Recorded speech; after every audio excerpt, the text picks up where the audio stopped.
à toutes et à tous, c'est un plaisir d'être parmi vous aujourd'hui. Moi, c'est Vincent Bonin, je suis l'un des responsables de formation technique au sein de Jamf. Et aujourd'hui, on va passer une demi-heure ensemble à découvrir cette nouvelle technologie, cette nouvelle implémentation qu'on appelle les relais réseau, donc en anglais Network Relay, avec les solutions Jamf. Alors, qu'est-ce qu'on va voir ensemble pour cette demi-heure à venir? Donc, premièrement, histoire qu'on soit tous un petit peu alignés sur ces concepts d'accès Zero Trust, donc le ZTNA, Zero Trust Network Access. On va faire un petit récap des comparatifs avec un VPN traditionnel. Ensuite, on va faire une petite introduction, bien sûr. Qu'est-ce que sont les relais réseau? Comment ça marche? C'est quoi les technologies sous-jacentes qui travaillent derrière? Un petit point de vue côté administrateur, comment ça se configure, comment ça se déploie, et enfin, comment ça se présente côté utilisateur final. Quelques informations complémentaires pour terminer. Sans plus attendre, on va passer à un petit sondage. Je vais vous demander de lever la main. Est-ce que vous utilisez une solution VPN, quelle qu'elle soit, dans vos entreprises? Quand même la grande majorité des mains qui se lèvent. En effet, au jour d'aujourd'hui, les VPN sont vraiment des éléments cruciaux dans vos architectures SI. C'est un élément qui est indispensable quand on a des utilisateurs qui doivent accéder à leurs ressources à distance. Je pense que d'un commun accord, on pourra dire que, bien sûr, ça dépend des contextes, mais certaines solutions VPN peuvent se montrer coûteuses et complexes à mettre en œuvre, pas toujours les plus évidentes à utiliser, pas forcément intégrables avec une solution d'authentification unique type single sign-on, pas toujours la plus user-friendly, donc pas toujours disponible sur les appareils mobiles, par exemple, et aussi peut-être un modèle de sécurité qu'on pourrait considérer de légèrement daté, puisque parfois ces solutions VPN vont ouvrir un tunnel crypté complet sur l'ensemble du réseau du trafic de l'appareil, sans faire de vérification subséquente sur son état de santé. Est-ce que le système d'exploitation est à jour? Est-ce que l'appareil représente un risque ou non? Donc, on va voir un petit peu, qu'est-ce qu'on propose avec le ZTNA selon Jamf, donc les accès Zero Trust à la sauce Jamf. C'est-à-dire que chez Jamf, on propose cette solution, une plateforme de connectivité basée sur le cloud qui permet aux utilisateurs à distance d'accéder aux ressources de l'entreprise sur un appareil qui est enrôlé, qui est sécurisé, et si l'utilisateur s'est identifié. D'accord? Donc, vous pouvez le voir ici qu'on supporte plusieurs plateformes. On va parler de ça juste après. Donc, l'objectif de Jamf, c'est de faciliter la vie de vos utilisateurs finaux. Donc, premièrement, avec ce qu'on appelle la facilité d'accès, tout simplement. Une intégration native avec vos fournisseurs d'identité, donc par exemple Microsoft, Okta, Google, pour faciliter l'authentification de l'utilisateur et son accès à ses ressources. Mais aussi la cohérence entre les appareils. Par rapport à un VPN traditionnel, notre objectif, c'est de proposer la même expérience utilisateur, quelle que soit la plateforme, c'est-à-dire que ce soit sur iOS, iPadOS, macOS, un PC Windows ou un téléphone Android. Et enfin, la fiabilité et la performance. Notre objectif, c'est de transférer toute la complexité de vos architectures VPN dans le cloud. On se charge de la majorité du travail difficile pour que de votre côté, ça allège votre infrastructure et surtout, ça puisse bénéficier d'une mise à l'échelle si vous avez d'un coup un grand nombre d'utilisateurs qui doivent accéder à leurs ressources en travaillant à distance. On l'avait vu notamment avec la période du Covid et du tout télétravail. Donc, un petit schéma vaut souvent mieux que 1000 mots. Donc, ici, vous voyez à gauche des appareils d'utilisateurs finaux, donc un iPhone, un PC, un Mac, et à droite, des ressources d'entreprise. Qu'est-ce que c'est? Ça pourrait être Salesforce, GitHub, un accès à AWS, ou bien des ressources privées comme une base de données en local, un serveur qui n'est pas accessible depuis l'Internet. Le Jamf Security Cloud, donc notre solution, elle vient s'interfacer entre les appareils d'utilisateurs et les ressources d'entreprise. Ce Jamf Security Cloud, en fait, c'est un réseau mondial qui est composé de 13 data centers et qui vont faire des passerelles pour relier justement ces appareils aux ressources d'entreprise. À l'heure actuelle, pour pouvoir accéder aux ressources, ces appareils ont besoin d'un agent local qu'on appelle l'application Jamf Trust. Les utilisateurs doivent s'authentifier auprès de leur fournisseur d'identité et on va établir un tunnel qui utilise la technologie WireGuard. Donc ce tunnel va ensuite s'occuper d'encrypter les données jusqu'à notre Security Cloud qui va prendre la suite et transférer ces données. Donc là, ça fait presque 5 minutes que je parle et vous vous dites on n'a toujours pas abordé le sujet des relais réseau, des network relais. Justement, l'objectif c'est d'y venir et je voulais quand même qu'on soit tous alignés sur ces concepts de ZTNA et cette offre actuelle qu'on propose avec la technologie WireGuard. Alors, qu'est-ce qui change avec cette nouvelle technologie? Eh bien, justement, en parallèle des accès avec WireGuard, on propose justement un nouveau type d'accès qui passe par les relais réseau ou network relay. Je vais rester sur relais réseau en bon français. Donc, vous pouvez voir ici d'ailleurs qu'il y a déjà une différence en termes de plateformes supportées. Ici, on va être sur des technologies natives d'Apple, donc on sera plutôt sur uniquement des plateformes Apple qui sont supportées. Comme vous pouvez le voir, on ne remplace pas l'ensemble de la chaîne. C'est juste l'interconnexion entre les appareils et le Jamf Security Cloud qui change, où on va pouvoir remplacer un tunnel WireGuard par ces nouveaux systèmes de relais réseau. Alors, qu'est-ce que ça apporte comme bénéfice? Eh bien, l'objectif avec cette technologie qu'on va pouvoir qualifier de révolutionnaire, vous allez voir, ça change quand même pas mal l'expérience utilisateur. C'est de faciliter encore plus la vie de l'utilisateur final. Juste avant, je vous disais qu'avec le ZTNA selon Jamf, on proposait la facilité d'accès. Eh bien là, on va carrément parler de transparence de la connectivité, c'est-à-dire une solution de tunnel encrypté qui va s'établir dès l'enrôlement de l'appareil, dès le déploiement du profil de configuration, sans aucune action nécessaire de la part de l'utilisateur final. On parlait de cohérence entre les appareils. Maintenant, on va carrément parler d'expérience unifiée sur la plateforme Apple, puisqu'encore une fois, en utilisant les technologies Apple, eh bien, on va proposer exactement la même expérience, justement via cette transparence, qu'on soit sur Mac, iPhone, iPad ou même sur un Vision Pro. Et enfin, on parlait de fiabilité et de performance. Et en exploitant ces technologies natives d'Apple, on s'assure d'avoir l'expérience la plus fluide possible sur les appareils et l'impact sur leur performance le plus faible possible. Et on va voir ça juste après. Alors concrètement, c'est quoi les avantages du ZTNA en utilisant les technologies du relais réseau?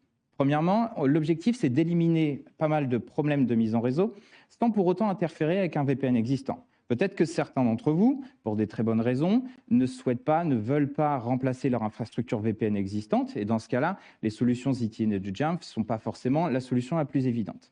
Grâce aux ZTNA avec relais réseau, vous pourriez très bien avoir les deux solutions qui cohabitent ensemble, puisque cette technologie de relais réseau va pouvoir cohabiter sans influer sur votre VPN existant. Autre avantage, plutôt que de faire un établissement de la liaison sécurisée basée sur l'identité de l'utilisateur, je rentre mon login et mon mot de passe pour accéder à mes ressources à distance, on va se baser sur l'état de la machine. C'est-à-dire qu'on va se baser sur une attestation, comme quoi l'appareil est un appareil original Apple, qu'il est géré dans votre solution MDM, et donc qu'il a l'autorisation d'accéder aux ressources que vous lui avez attribuées.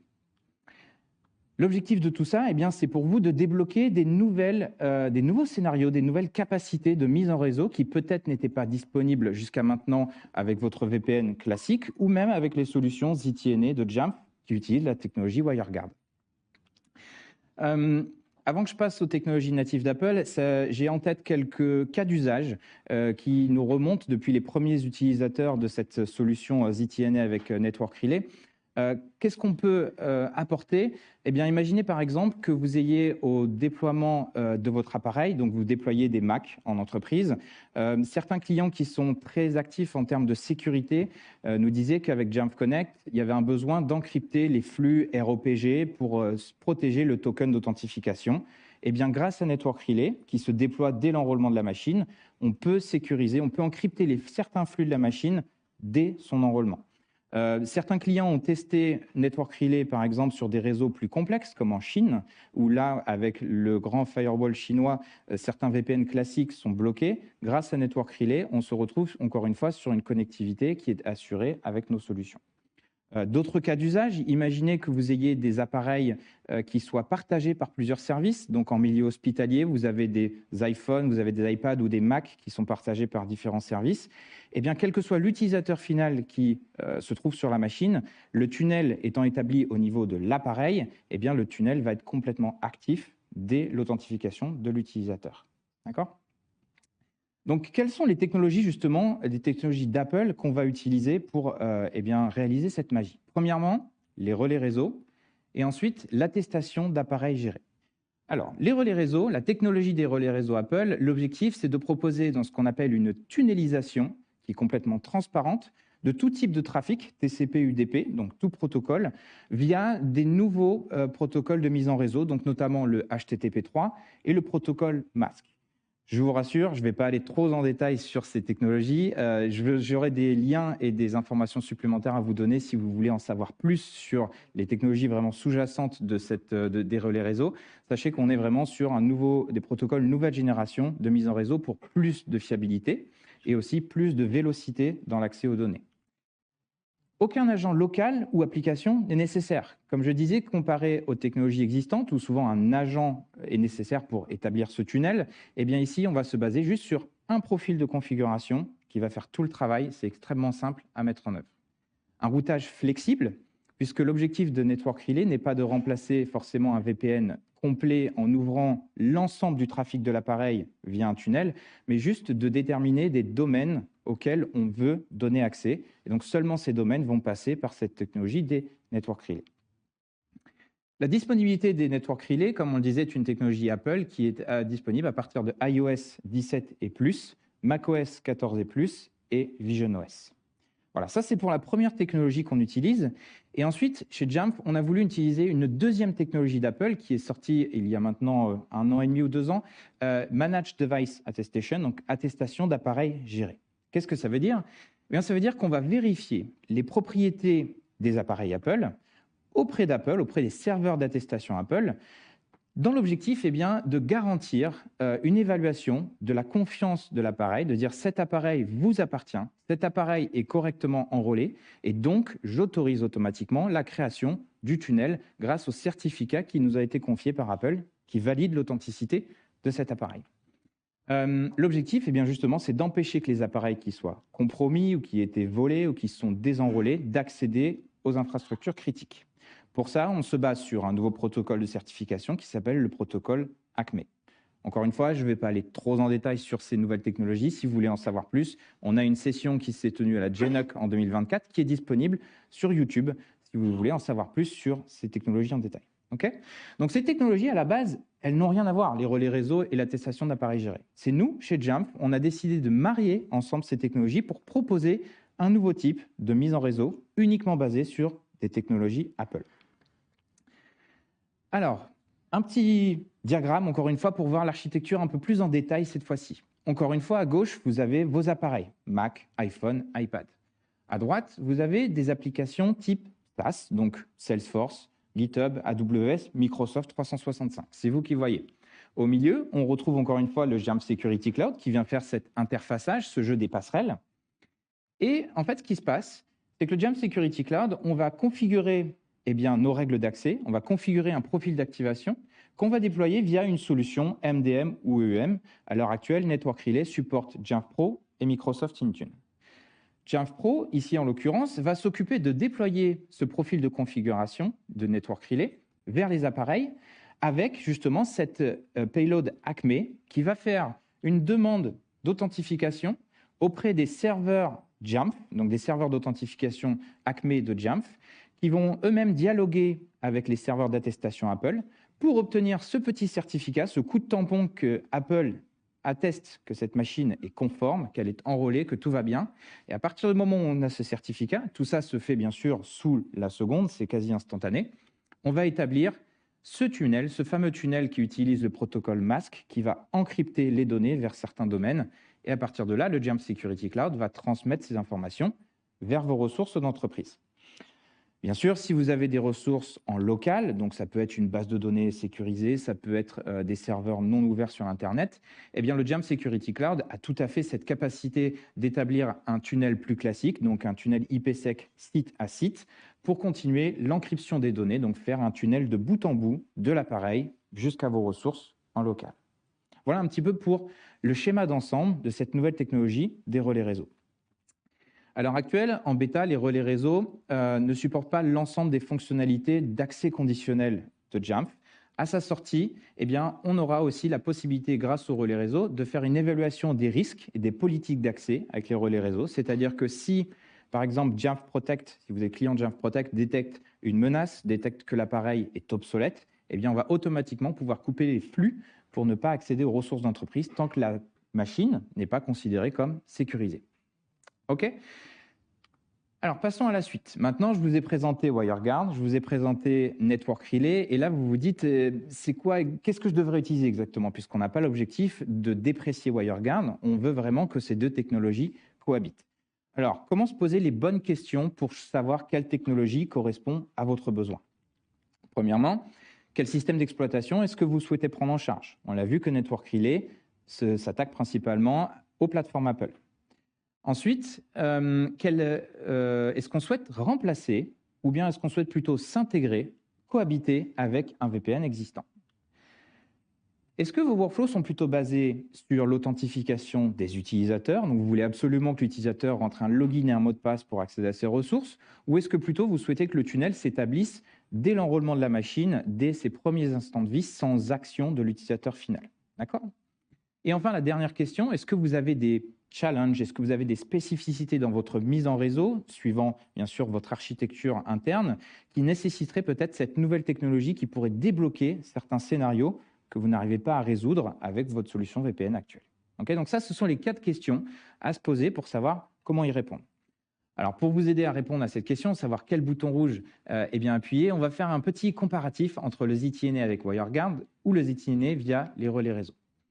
WireGuard, comme on a dit, supporte les plateformes Apple, iOS, iPadOS, macOS, visionOS, même si je ne l'ai pas écrit ici, Windows et Android. Le ZTNA avec WireGuard se base, comme on l'a dit, sur une authentification des utilisateurs avec des identifiants SSO, Microsoft, Okta, Google, par exemple. On bénéficie d'un accès ZTNA, un accès conditionnel complet, donc on supporte toutes les fonctionnalités de ZTNA grâce à WireGuard. La prise en charge de tout type de navigateur web sur toutes les plateformes. Par contre, on se retrouve sur une prise en charge qui peut être limitée des portails captifs. Donc, vos utilisateurs finaux sont en voyage dans un avion, ils se retrouvent à l'hôtel. S'il y a un portail captif, il y a des risques que le système via WireGuard détecte ce portail captif, se coupe pour laisser à l'utilisateur l'occasion de se connecter. Okay, et enfin, c'est important à noter, WireGuard ne fonctionne pas avec d'autres VPN. On ne peut pas faire cohabiter deux solutions VPN en parallèle sur les appareils. Donc ça, c'est pour WireGuard, la première technologie, celle que jusqu'à maintenant, nous vous proposons. Maintenant, regardons les relais réseau. Donc relais réseau, uniquement les plateformes Apple. Sur macOS, c'est important à noter, c'est à partir de l'architecture Silicon. Donc même des machines avec une puce T2 Intel ne pourront pas bénéficier du ZTNA via les relais réseau. L'activation est entièrement automatisée et transparente, pas d'action nécessaire de la part de l'utilisateur final. Sauf qu'on peut fonctionner avec d'autres VPN. Et ça, c'est vraiment quelque chose qui change la donne, peut-être pour certains d'entre vous, pour débloquer des cas d'usage. Vous avez votre solution VPN existante, vous êtes un client du Jamf Business Plan, peut-être vous avez Jamf Connect ZTNA, vous pourriez imaginer des solutions de cohabitation entre Network Relay et votre solution VPN. L'interopérabilité avec les portails captifs. Donc encore une fois, en utilisant de nouveaux types de protocoles, on peut s'affranchir des difficultés de connexion à un portail captif, donc d'hôtel, de Wi-Fi, de train, etc. Sur macOS, une chose à savoir, c'est qu'à l'heure actuelle, la prise en charge des navigateurs web se montre limitée. Safari, Chrome et Firefox sont supportés, mais d'autres navigateurs, comme par exemple Microsoft Edge, ne supportent pas encore cette tunnelisation via le protocole MASC. On espère que ça viendra dans le futur. Ce n'est pas dépendant de nous, mais des éditeurs de solutions de navigateurs web. Donc, à l'heure actuelle, nous avons 3 navigateurs qui sont supportés, heureusement les 3 principaux, sur macOS. Sur iOS, on n'a pas ces problèmes-là. D'accord ? Voilà un petit peu un comparatif qui peut vous aider à prendre votre décision si jamais vous vous intéressez aux solutions ZTNA de Jamf. J'ai partagé beaucoup d'infos, c'est beaucoup de théorie. Maintenant, en général, en tant qu'administrateur, vous avez envie de voir un peu de pratique. Et là, c'est mon objectif de vous prouver à quel point c'est facile de configurer et de déployer cette solution. Alors, commençons avec la partie configuration. Si vous êtes un client de Jamf déjà et que vous utilisez le ZTNA, vous verrez qu'il n'y a absolument aucune différence entre le ZTNA selon WireGuard ou selon Network Relay dans la configuration des règles d'accès ZTNA. Ici, à droite, j'ai le Jamf Security Cloud Portal. Si vous ne l'avez jamais vu, je vous le présente. Et on va créer une règle d'accès dans notre portail pour autoriser les flux vers Microsoft 365. Sur mon Microsoft Entra ID, j'ai mis en place un accès conditionnel basé sur les adresses IP publiques. J'empêche l'accès aux ressources d'entreprise si mes appareils n'ont pas une adresse IP qui correspond au réseau du Jamf Security Cloud. de l'accès conditionnel, somme toute, très classique. De mon côté, côté Jamf Security Cloud Portal, je mets en place cette règle d'accès. 1 minute suffit pour passer les quelques paramètres. Je mets en place une passerelle. Donc, comme le disait Mathieu tout à l'heure, ça pourrait être un data center le plus proche ou bien un data center qui est basé à Hong Kong, dans le sud de l'Amérique, etc. On en a 13 qui sont répartis dans le monde et qui dialoguent entre eux. Une fois que cette règle est configurée, eh bien maintenant, on va passer au déploiement. Alors, le déploiement, vous allez voir, il est extrêmement simple aussi. Premièrement, ce qu'on doit faire, c'est qu'on doit créer un profil d'activation. Le profil d'activation, au final, c'est un profil de configuration qui sera déployé via Jamf Pro. Le profil d'activation, ici, vous pouvez voir en haut à droite qu'on a cette option maintenant, Network Relay. Donc, c'est ce qu'on va sélectionner. On va juste passer suivant, suivant, suivant. Il y a au final peu d'options. Encore une fois, il suffit de 1 minute pour configurer notre profil et se préparer à le déployer. Une fois qu'on est content, on clique sur Next. On peut revoir sa configuration et c'est terminé.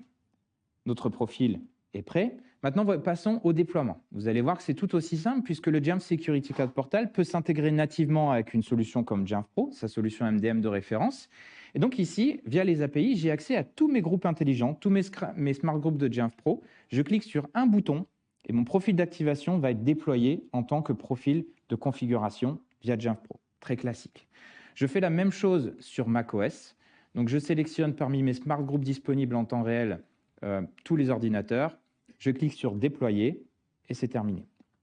Pour vous prouver qu'on n'a vraiment aucune action nécessaire côté de Jamf Pro, on va quand même aller vérifier ça dans Jamf Pro. On va voir comment ça se présente. Donc, je suis dans mon instance Jamf Pro. On va voir côté ordinateur, profil de configuration. Tout en bas, vous avez mon profil qui vient d'apparaître avec le bon scope, donc le bon assignement de tous mes appareils. Et c'est terminé, je n'ai aucune action supplémentaire à faire côté Jamf Pro. Vous avez vu que littéralement, c'est du temps réel. Je n'ai pas accéléré vidéo, je n'ai pas coupé au montage. On est vraiment sur une mise en place extrêmement simple de bout en bout. Alors, une chose à savoir, c'est que comme on passe par la mise en réseau via un profil de configuration, si vous mettez à jour des règles d'accès, vous retirez ou vous ajoutez des domaines, eh bien, ça entraîne un redéploiement, une mise à jour du profil de configuration. Donc, c'est la façon dont travaille le Network Relay, uniquement à base de profil de configuration. Maintenant, passons à l'expérience utilisateur pour voir comment ça se présente. Donc, j'ai un appareil ici à droite, un iPhone, ça aurait pu être un Mac, ça aurait pu être un iPad. Cet appareil, je l'enrôle en utilisant une autre technologie d'Apple qui est l'Account Driven Enrollment, donc l'enrôlement à partir de comptes Apple gérés. Nouvelle technologie supportée par Apple pour enrôler des appareils existants. Donc, je viens de terminer mon enrôlement de cet appareil. Je passe les toutes dernières étapes pour déployer mes premiers profils de configuration, mes premières applications sur cet appareil pour vous montrer à quel point la mise en place du tunnel est instantanée. Donc, à peine j'ai terminé mon enrôlement, mes applications commencent à s'installer, donc le self-service, Outlook, Teams, toutes mes applications nécessaires à l'utilisateur final. Ici, on va aller vérifier dans la section VPN et Relay. Vous voyez qu'on maintenant on a Network Relay qui est directement actif avec toute la liste de mes domaines qui sont intégrés dans mes tunnels que j'ai définis selon mes règles d'accès. Accès à Dropbox, accès à Microsoft 365. Là, j'ai un raccourci direct pour accéder à Microsoft 365. Vous voyez que je n'ai pas eu forcément besoin de me reconnecter puisque j'ai du single sign-on qui est en place. Et j'accède directement à OneDrive sans aucune limitation. Alors là, vous allez dire, pas très impressionnant puisque même si le tunnel n'était pas actif, j'aurais pu accéder à OneDrive. Sauf que j'avais mis en place un accès conditionnel pour vous prouver, pour vous montrer un petit peu la différence d'expérience utilisateur.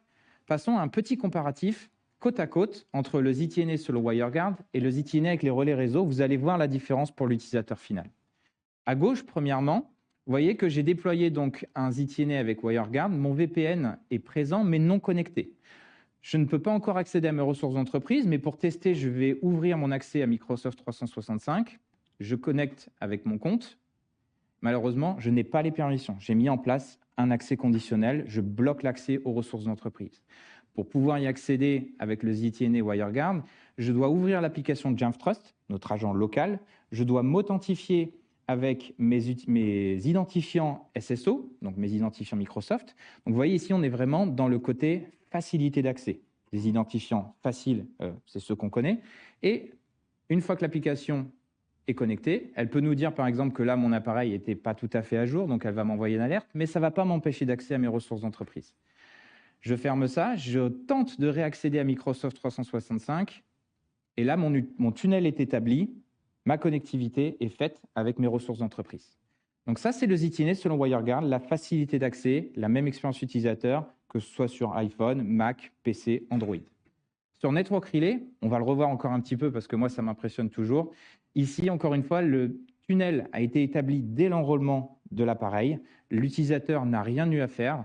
Il retourne sur son écran d'accueil, il clique sur « Application d'entreprise » et instantanément, il est connecté. Donc, j'espère que maintenant, vous comprenez vraiment cette différence entre le ZTNet avec WireGuard, qui nécessite une action de l'utilisateur, le ZTNet avec relais réseau, qui est entièrement transparent pour l'utilisateur final.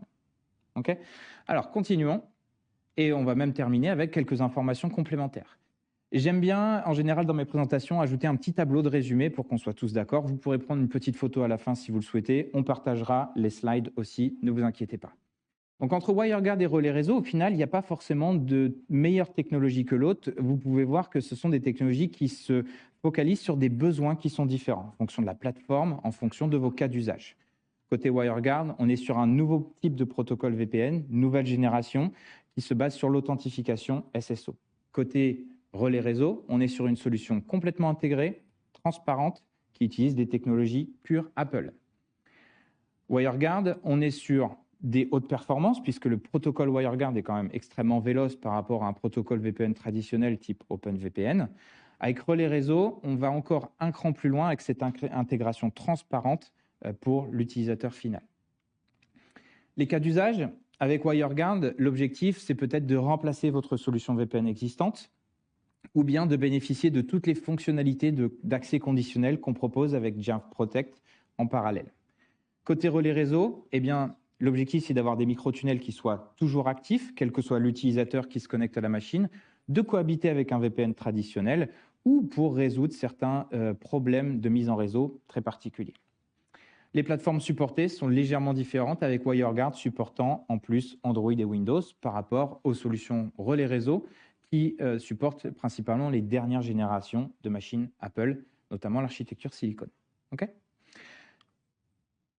Plus d'infos si vous souhaitez en savoir plus, vous souhaitez creuser sur ces concepts de protocole masque, HTTP3, les certificats ACME. On a fait une super session GNUC qui s'appelle Secure Access with Managed Device Attestation and Network Relay, que vous pouvez trouver sur YouTube. Vous tapez sur YouTube GNUC Network Relay, ce sera le premier résultat que vous trouverez. On a aussi très récemment diffusé un article de blog sur engineering.jamf.com qui creuse un petit peu plus aussi tous ces concepts de mise en réseau et quelle est l'architecture AWS qu'on utilise en back-end pour permettre tous ces accès. Donc, si ça vous intéresse, voilà, vous avez des ressources supplémentaires. En tant que client de Jamf, si vous êtes client de l'un de ces plans ou produits, vous êtes un client Jamf Connect qui contient Jamf Connect classique plus ZTNet, vous êtes client Business Plan, Enterprise Plan, ou bien à venir la nouvelle segmentation, les nouveaux produits Jamf for Mac ou Jamf for Mobile, vous avez accès aux ZTNet selon Jamf pour expérimenter dans vos réseaux par vous-même.